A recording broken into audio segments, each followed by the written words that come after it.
네, 여러분 잘 쉬셨습니까? 한국의 역사적 사건 11주차 두 번째 시간입니다.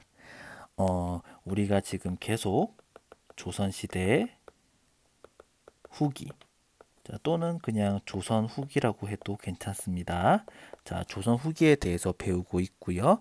앞 시간에는 조선 후기의 특징 4개가 있었어요.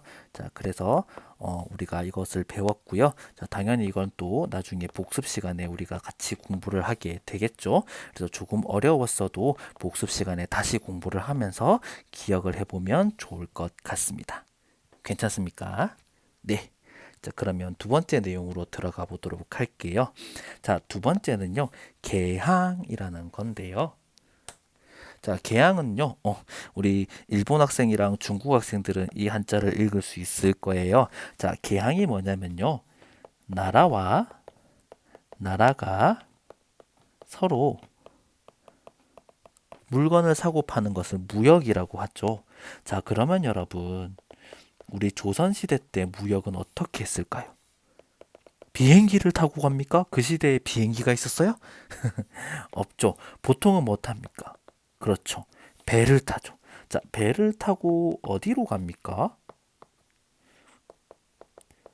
여러분, 부두로 가죠? 네. 이 부두를 또 다른 말로 뭐라고 합니까? 항구라고 합니다. 그래서 여러분, 이 항은요, 항구할 때 항이에요. 그럼 개는 뭐예요? 멍멍멍! 이게 개, 이게 개인가요?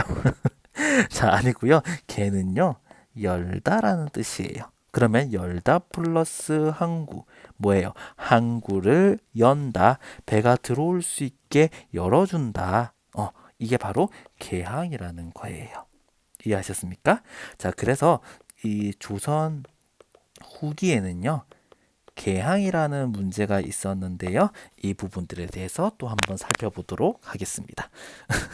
자, 이 개가 멍멍개 아닙니다. 네. 왜 부끄럽죠, 제가? 자, 그래서요, 조선 후기 중에서도 19세기, 그러니까 1800년대 중반이겠네요. 중반부터 조선은 조금씩 근대화 되었어요. 자, 근대화가 뭐예요? 현대, 바로 전에가 근대라고 말씀을 드렸죠? 그래서 근대로 조금씩 변화되었다라는 거예요. 자, 몇 가지 특징이 있는데요. 여러분 다 기억할 필요는 없습니다. 자, 노비 제도가 없어졌어요.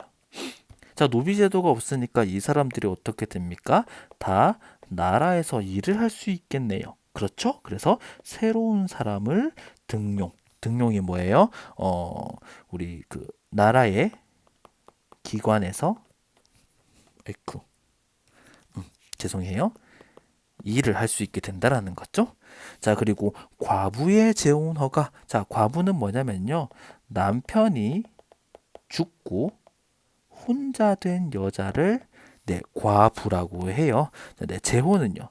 다시 결혼하는 거죠. 자, 옛날엔 다시 결혼 못했어요. 근데 다시 뭐 결혼할 수 있고, 그리고 학교도 만들어지고. 자, 그리고 이 노비들이 계속해서 공부를 할 수 있겠죠. 그래서 한글을 사용해서 여러 가지 활동을 할 수 있게 된 거예요. 자, 여러분 여기에서 언급한 내용들은 다 외울 필요 없습니다. 그냥 다양한 변화가 있었고 조금씩 발전했다. 이렇게만 기억해 주시면 돼요. 괜찮습니까? 네네. 자, 그런데요. 이렇게 근대화를 계속했는데요. 사실 조선 사회는요.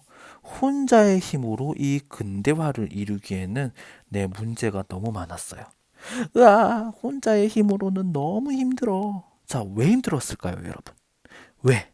왜 힘들었을까요? 아, 선생님 수업 하시라고요? 알겠습니다. 수업할게요. 자, 왜냐하면요. 나라 안의 문제를 국내 문제라고 하거든요. 그래서 국내의 문제뿐만 아니라 이 외국과의 간섭과도 싸워야 했기 때문이에요. 자, 여러분들 많이 본 나라들이 있죠?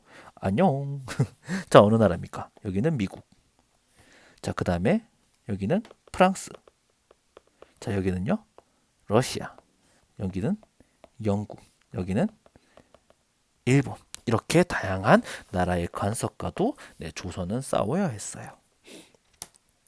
특히 이 시대 이 시대에 서양의 여러 나라는요, 벌써 옛날부터 근대화를 했죠. 그래서 발전을 했어요. 그래서 강한 힘을 사용해서 동양의 나라와 무역을 하려고 했어요. 야, 놀자. 싫어. 싫어. 싫어. 자, 여기는 조선도 있고요. 청나라도 있었고요. 일본도 있어요. 자, 여기서 청나라는 네, 중국을 말하는 거예요. 네, 혹시 모르는 친구들이 학생들이 있을까 봐. 자, 그래서 중국의 청나라는요, 사실 하고 싶지 않았지만 1842년에 네, 서양, 특히 영국과 무역을 하기 시작을 했고요.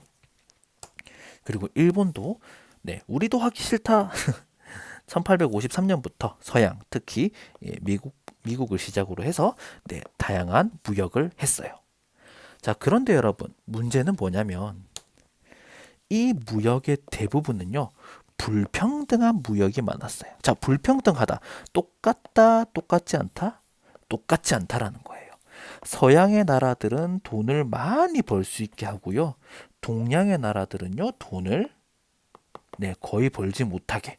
우리에겐 안 좋아. 우리에겐 좋아. 네, 이런 무역들이 많이 있었다라는 거예요. 자, 그래서 조선이요. 그걸 다 봤겠죠? 그걸 다 본 조선은 어떻습니까?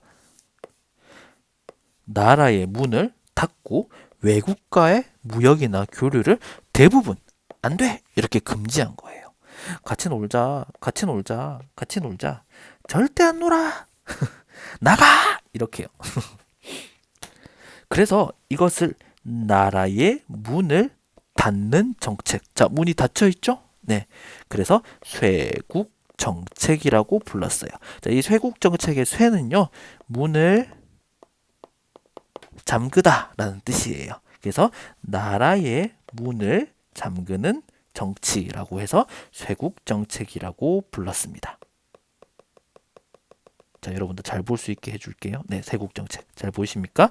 자, 그래서 이 세국 정책은 여러분 꼭 기억을 해주셔야 돼요. 나라의 문을 닫는 정책이에요. 다른 나라를 안 만나는 거예요. 그래서 다른 나라들이 이렇게 문 열어! 열어라니까! 싫어요! 이게 바로 쇄국 정책이라는 거예요. 자, 그래서 이 과정에서요, 조선은요, 서양의 여러 나라들과 전쟁을 하기도 했어요. 프랑스하고도 전쟁을 했고요. 자, 그리고 여러분들 아마 한국이요. 지금 한국이 미국이랑 굉장히 사이가 좋다고 생각을 많이 하잖아요. 그런데 이때는요. 미국하고도 굉장히 전쟁을 많이 했어요. 자, 여러분 여기에 있는 전쟁 이름은 외울 필요 없어요. 그냥 다른 나라들과 전쟁을 많이 했다. 이렇게만 기억해 주시면 될 것 같아요. 자, 그래서 여러분의 생각은 어때요? 이때 조선이요. 다른 나라와 무역을 해야 된다고 생각을 해요? 그래, 좋아. 같이 놀자. 아니면 반대로, 절대 안 놀아. 같이 놀자. 조선 내에서도 신하들이 이 문제를 가지고 서로 싸웠어요. 그래, 좋아. 절대 안 놀아. 이렇게요. 자, 그래서 빨리 문을 열고 외국의 문화를 받아들이고 발전을 해야 돼 라고 이야기하는 사람들을요, 개화파라고 불렀고요. 반대로 끝까지 문을 열지 말고 조선의 정신과 가치를 지켜야 한다라는 사람들을요, 척사파라고 불렀는데요. 자, 개화파, 척사파. 자, 여러분 한국인들도 잘 몰라요. 이거 기억할 필요 없어요. 다만 개항을 하는데 찬성하는 사람이 있었고 반대하는 사람이 있었다. 이 정도는 여러분들이 알아주면 좋겠어요. 자, 그래서 여러분, 자, 이유를 다 들었죠? 외국의 문화를 받아서 발전해야 돼. 안 돼. 저 사람들은 우리의 돈을 다 가져가는 사람들이야. 그래서 끝까지 문 열지 말고 조선을 지켜야 돼. 이렇게 두 가지 의견이 있는데, 자, 이유를 다 들었죠? 여러분들 찬성이에요? 반대예요? 아, 배고파요? 그런데 여러분, 이게 정답이에요. 선생님, 이게 무슨 소리예요? 배고프다가 왜 정답이에요? 자, 이렇게 높은 사람들이 좋아, 절대 안 놀아! 이렇게 서로 싸우고 있을 때도 백성들은 네, 배고프고 힘들었죠. 네, 배고프고 힘들었습니다. 그래서 노비나 뭐 농민 같은 백성들은요. 아, 힘들어 죽겠는데 높은 사람들은 싸움만 하고 있네. 배고파 죽겠는데 높은 사람들이 싸움만 하고 있네. 이렇게 생각을 한 거예요. 그래서 많은 농민들, 자, 여기서 농민들은요, 그 농사 짓는 사람들을 농민이라고 해요. 자, 쉽게 이야기를 하면 그냥 백성이에요. 그래서 많은 농민들이 사회를 개혁하고, 자, 개혁하다, 바꾸다라는 뜻입니다. 바꾸고 세상을 바로잡기 위해 노력을 했어요. 자, 우리 아까 많이 들어봤던 이야기 있죠? 사람이 하늘이고 사람은 누구나 똑같습니다.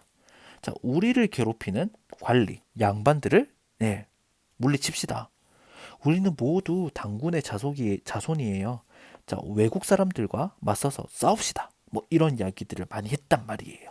자, 이게 뭐라고요? 자, 아까 많이 봤죠? 사람이 하늘이다. 이거 뭐였죠? 바로 동학이었어요.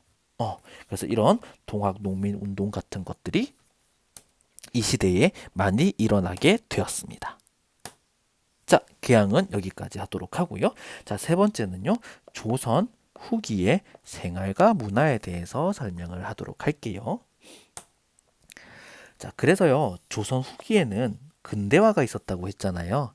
그래서 왕, 양반, 농민, 그리고 노비. 자, 어디까지가 중간이에요? 그렇죠. 여기가 중간이죠. 자, 중간 밑에 있는 사람들이 서민이라고 해요. 이 두 사람들을 전부 다 합쳐서 뭐 백성이라고 하기도 하고요. 서민이라고 하기도 하는데요. 자, 이 서민들의 문화가 점점 발전하기 시작합니다. 그것을 우리는 서민 문화라고 해요. 자, 여러분 보니까 어때요? 누가 봐도 양반처럼 보이지는 않죠. 막 춤도 추고 있고요. 자, 이런 사람들의 문화가 발전했다라는 거예요. 우리가 아까 이 이야기를 했죠. 처음에는 유교가 있었는데 사람들이 점점 유교를 비판해요. 유교를 싫어해요. 그리고 실용적인 것을 중요하게 생각하는 거예요. 그거 잘 지키면 돈이 나와요, 밥이 나와요. 우리한테 좋은 게 하나도 없잖아. 라고 서민들은 생각한 거예요. 자, 그런데 이때 또 서양에서 다양한 문화들이 들어옵니다. 다 똑같아, 평등사상. 우리가 주인이야, 민주주의. 예수님을 믿고 신을 믿어, 천주교. 이런 것들이 들어오면서 조선인들의 삶에는 여러 가지 변화가 생겨나요. 와, 새롭구나, 이거 좋구나 하면서 점점 바뀌는 거죠. 자, 어떤 것들이 바뀌었을까요? 자, 아까 잠깐 이야기했던 건데요. 조선 후기에 양반 중심의 이 전통적인 신분제가 무너지기 시작합니다. 자, 그런데 굉장히 심하게 무너져요. 어떻게 무너진지 볼게요. 자, 양반은요, 뭐 우리 예전에 뭐 동인, 서인 이렇게 세력이 많이 있다고 했잖아요. 그리고 이 세력은 서로 싸움을 많이 했어요. 기억나요? 자, 그래서 야, 싸우자. 오케이, 우리가 이길 거야. 이렇게 정치적 싸움이 많았는데요. 자, 그 싸움에서 자, 만약에 여기가 이기고 여기가 졌어요. 그 싸움에서 진 양반의 세력은요, 완전히 망하는 거예요. 정치에 들어올 수가 없어요. 그럼 어때요?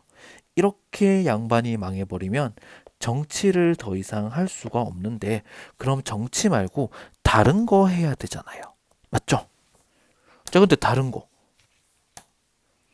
이 사람들은 공부만 했기 때문에 아무것도 할 줄 모르는 거예요. 그래서 양반이 정치를 못하게 되면요, 전혀 돈을 벌 수가 없게 되겠죠. 그렇죠? 왜냐하면 다른 거 하나도 못하니까 공부만 했어요. 그래서 농사도 할 줄 모르고요. 그리고 물건을 만드는 것도 잘 못해요. 그리고 자존심만 높아서 이런 거는 또 아유, 내가 양반이니까 이런 거 할 수 없어. 이렇게 생각을 한 거예요. 그런데 반대로 어떻습니까? 우리 백성들은요, 농업을 열심히 하거나 상업을 열심히 하거나 공업을 열심히 하면서 돈을 모으게 됐어요. 자, 이렇게 돈을 많이 모으게 되는, 그 농사를 해서 돈을 많이 모은 백성들을요, 부농이라고 합니다. 부자 농민. 이렇게 기억하시면 될 것 같아요. 부자, 농민. 자, 어쨌든 이렇게 돈을 많이 모으게 돼서 이 사람들은 양반들이 가지고 있는 특권을 얻고 싶어요. 그리고 사회적으로 높은 사람이 되고 싶어요. 그래서 돈을 주고 양반을 사거나 족보를 가짜로 만들기도 합니다. 양반? 신분? 아유, 나 돈 많아. 돈 주고 사면 되지. 이랬다는 거예요. 자, 여러분 질문이 있죠. 선생님, 족보는 뭐예요? 족보는요, 여러분. 우리 한국어 배울 때 우리 가족들에 대해서 배우잖아요.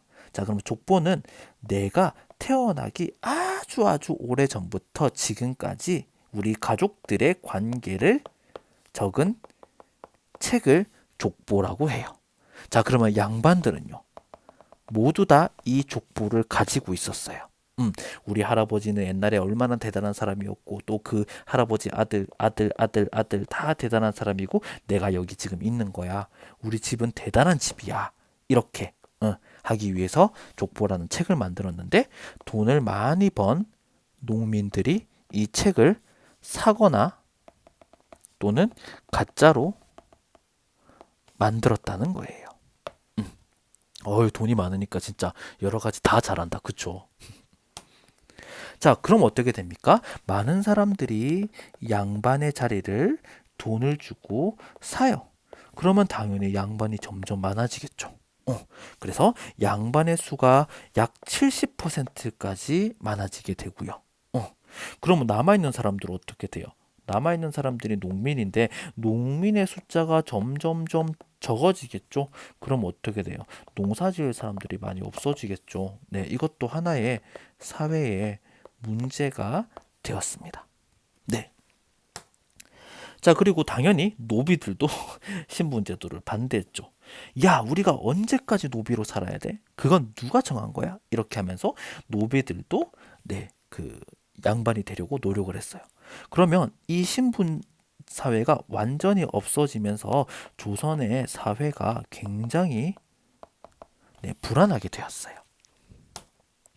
자, 이런 상황에서 이제 서민 문화가 유행하게 된 거예요. 자, 이렇게 되면 왜 서민 문화가 유행하게 될까요?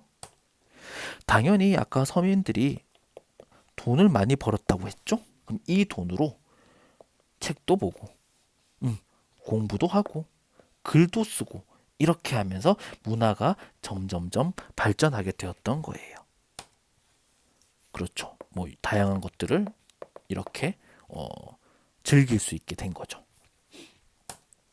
그래서 이때 유행한 대표적인 서민 문화가요, 판소리, 그리고 한글 소설, 풍속화 이런 그림들이 있는데요. 자, 먼저 판소리에 대해서 한번 간단히 살펴보면요, 노래하는 사람이 있고요. 자, 여기 보면은 북을 치는 사람이 있죠. 자, 그래서 북을 둥둥 딱 치면요, 이 사람이 팔을 움직이면서 노래를 하는 게 바로 판소리였어요. 자, 판소리 중요하니까 기억해 주세요. 자, 그래서요, 판소리는요, 그때의 사회에 대한 비판이 잘 나타나 있어요. 야, 양반은 사실 별로 좋은 게 아니더라. 뭐 이런 것들 있잖아요. 야, 왕이 참 잘못했어. 뭐 이런 것들. 이렇게 판소리에는 이런 비판 의식이 잘 나타나 있습니다. 그래서 판소리는 지금까지 한국 사회에도 많이 전해져 오는데요. 요즘에는 다양한 문화와 판소리가 이렇게 합쳐져서 더 재미있는 문화가 되었어요. 그래서 얼마 전에도 한국에서 굉장히 인기가 있었던 판소리 영상이 있었는데요. 그거 잠깐 보고 수업을 하도록 할게요.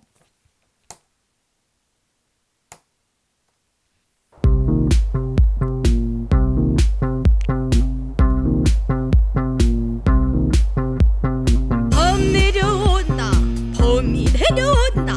장님 깊은 골로 대한 짐승이 내렸다. 몸은 덜숭덜숭 꼬리는 잔뜩 핫팔이 넘고 위에 머리 흔들며 전동 같은 앞다리 봉화 같은 뒷발로 양기 찌어지고 새낙 같은 발톱으로 잔디뿌리 왕모래를 촤르르르르 그치며 주홍잎떡 벌리고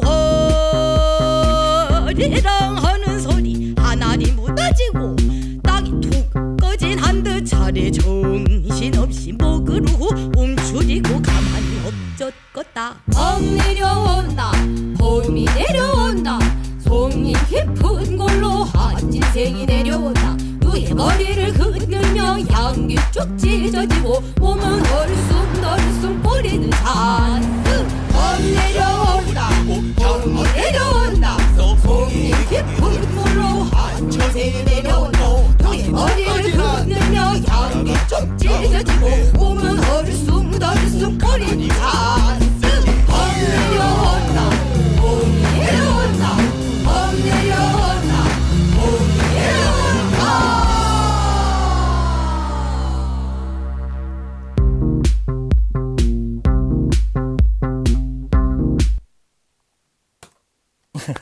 자, 여러분 잘 봤어요? 재밌죠? 자, 그래서 방금 보신 거는요. 노래는 판소리고요. 악기는 기타나 드럼 같은 서양의 악기를 사용을 했어요. 그래서 이렇게 더해서 새로운 문화를 만들기도 합니다. 그냥 판소리만 들려주면 여러분 조금 재미없을 것 같아서 제가 이렇게 재밌는 종류의 판소리를 만들어 봤네요. 자, 그리고 두 번째 서민 문화입니다. 한글 소설입니다. 자, 여러분 읽을 수 있죠? 홍길동전. 그리고 이거는 심청전인 것 같네요. 심청전. 이런 식으로 한글로 된 소설들도 많이 만들어지게 됩니다. 그래서 마찬가지로 이 한글 소설에도 사회에 대한 비판, 특히 양반이나 왕에 대한 비판들이 많이 있었어요. 네. 자, 어때요, 여러분? 여러분들이 만약에 백성이에요. 그런데 양반이랑 왕이 정치를 잘 못해요. 그래서 이런 소설을 보면서 야, 양반 진짜 나빠, 왕이 진짜 나빠, 이런 소설을 여러분들이 보면 기분이 어때요? 재밌죠. 기분이 아주 좋아지죠. 그래서 백성들은 이런 한글 소설을 보면서 양반과 왕의 어떤 실수들을 같이 웃거나 그렇게 했다고 합니다. 자, 그리고 세 번째는요. 서민들의 생활 모습을 담은 풍속화가 많이 그려졌어요. 그래서 특히 그 중에서는 김홍도라는 사람과 신용복이라는 사람이 그린 그림이 굉장히 유명했는데요. 자, 먼저 김홍도의 그림을 살펴보면, 자, 이거는 씨름하는 거죠. 자, 여기 자세히 보시면요, 여기 씨름을 하는 사람들이 있고요. 아마 좀 날씨가 더웠나 봐요. 여기 지금 부채를 가지고 있죠. 그러면 아무래도 겨울은 아니겠네요. 가을도 아니고요. 아마 여름 정도 되는 것 같습니다. 그리고 여기 있는 이 사람은 뭘 하고 있을까요? 예, 요즘으로 치면 그 사탕, 사탕을 팔고 있는 거예요. 그래서 사탕 사세요, 사탕 사세요, 이렇게 하고 있고요. 자, 그리고 여기 보면 어떻습니까? 갓을 쓴 사람이 있죠. 자, 이 사람은 양반으로 생각이 되는 사람인데요. 얼굴을 가리면서 같이 이 씨름을 보고 있는 것 같습니다. 자, 그래서 이런 그 풍속화를 통해서요, 그 시대의 사람들이 어떻게 살았는지를 알 수 있다고 하네요. 그래서 아주 중요한 자료가 된다고 합니다. 자, 그리고 또 김홍도가 그린 그 서당 그림인데요. 서당은요, 학교예요. 자, 그래서 여기 자세히 보시면요, 여기에도 갓을 쓰고 있는 사람이 있죠. 자, 우리 갓을 썼다라는 것은요, 양반이기도 하고요. 그리고 결혼을 했다라는 거예요. 자, 그런데 다른 사람들의 머리를 한번 보세요. 긴 머리를 가지고 있죠. 자, 이 사람들은 결혼을 하지 않았고, 이 사람은 결혼을 한 사람. 그래서 다양한 사람들이 공부를 하러 모였고요. 자, 그리고 여기 있는 이 친구는 울고 있죠. 자, 근데 왜 울고 있을까요? 자, 여기 옆에 뭐가 있습니까? 매가 있죠. 아마 숙제를 안 해서 이거로 맞은 것 같아요. 그래서 울고 있는 것 같습니다. 다리를 잡고 있죠. 자, 그리고 옆에 친구는 뭐 하고 있어요? 웃고 있죠. 아마 굉장히 친한 친구인 것 같아요. 자, 이런 그림들을 그리면서 그때의 조선 시대의 사람들이 어떻게 살았는지를 잘 보여줬다고 해요. 왜냐하면 조선 전기에는요, 이런 그림들이 없었거든요. 보통 뭐 왕의 얼굴 또는 양반의 얼굴 또는 자연 이런 것들을 많이 그렸는데요. 조선 후기에는 이렇게 사람들이 어떻게 살았는지에 대한 그림이 많이 있었다고 해요. 자, 두 번째로 유명한 화가인 신윤복도 있었는데요. 자, 이 신윤복의 그림에는 여자들이 굉장히 많이 나옵니다. 자, 여러분 조선시대 유교 사회에서요, 여자들을 이렇게 그리는 것은요, 굉장히 좋지 못한 일이었는데요. 네, 신윤복은 이때부터 네, 여자들이 어떻게 살았는지도 이렇게 그림으로 표현했다라는 거예요. 그래서 여자만 그린 것뿐만 아니라 지금 두 사람이 만나서 사랑하고 있죠. 네, 조선시대 때 이렇게 사랑을 서로 이야기하는 이런 그림들은요, 조선 전기에는 아예 없었는데요. 신윤복을 통해서 이런 그림들이 나타나기 시작했어요. 두 사람이 너무 사랑하는 것처럼 보이죠? 자, 그리고 여기에도 네, 여자들이 나오고 양반들이 여자들한테 막 여러 가지 이야기를 걸고 있는 것 같네요. 별로 보기 안 좋죠. 그래서 양반들을 비판하는 그런 그림들도 그리고요. 자, 여기 보시면 또 여자들이 아유 부끄러워라 목욕을 하고 있죠. 네. 이런 것들을 그리는 것도 원래라면 해서는 안 되는데 신윤복은 네, 재미있게 표현을 잘 해줬고요. 여기 보시면 스님이 있죠. 자, 스님이 몰래 훔쳐보고 있는 거. 자, 이렇게 하면서 스님도 놀리고 있죠. 네, 이런 그림들을 많이 그렸다라는 거예요. 자, 그리고 마지막으로는요, 국토에 대한 관심이 많이 나타났어요. 자, 국토는 땅이에요. 네, 나라의 땅. 국토에 대한 관심이 나타나는데요. 우리가 사는 땅이 어떻게 생겼지라는 것에 대해서 궁금증이 생겼어요. 그래서 김종호라는 사람은요, 네, 대동여 지도라는 지도를 만들었는데, 지금의 우리 한국 지도와 굉장히 비슷하죠. 그래서 이 지도를 만들어서 한반도의 지리와 지방을 정확하게 알 수 있게 되었어요. 그럼 여러분들 이렇게 생각하겠죠. 아니 그럼 선생님 이거 전에는 어떤 지도가 있었어요? 어떤 모양의 지도가 있었어요? 이렇게 생각할 수 있을 것 같은데요. 자, 그전에는 이런 지도를 썼어요. 여기가 네, 한반도래요. 비슷하게 생겼습니까? 전혀 비슷하게 생기지 않았죠. 그래서 이런 지도가 있었기 때문에 사람들이 어디를 갈 때 굉장히 불편했다고 해요. 그런데 이 김종호를 통해서 네, 조금 더 정확하게 지리와 지방을 알 수 있게 되었다고 합니다. 네, 그래서 이렇게 우리가 조선 후기의 문화에 대해서도 알아봤는데요. 자, 원래 우리가 이 다음 시간에 이제 조선 후기의 역사적 사건에 대해서 배워야 되는데, 네, 벌써 시간이 30분이나 지났습니다. 네, 그래서 여러분 이 다음에 조선 후기에 대한 역사적 사건은요, 다음 주에 배워보도록 하겠습니다. 자, 여러분 오늘은 조금 어려웠을 수도 있을 것 같은데 선생님이 굉장히 열심히 설명을 했지만 여러분이 어려웠을 수도 있을 것 같아요. 그러니까 복습 영상을 꼭 보시고요. 그리고 선생님이 앞에서 올렸던 이 영상도 한 2번 정도 할 수 있으면 보시면 좋겠습니다. 자, 긴 시간 동안 여러분 들어주셔서 정말 감사하고요. 끝까지 포기하지 말고 최선을 다했으면 좋겠습니다. 다음 주에 다시 만나도록 하겠습니다. 감사합니다.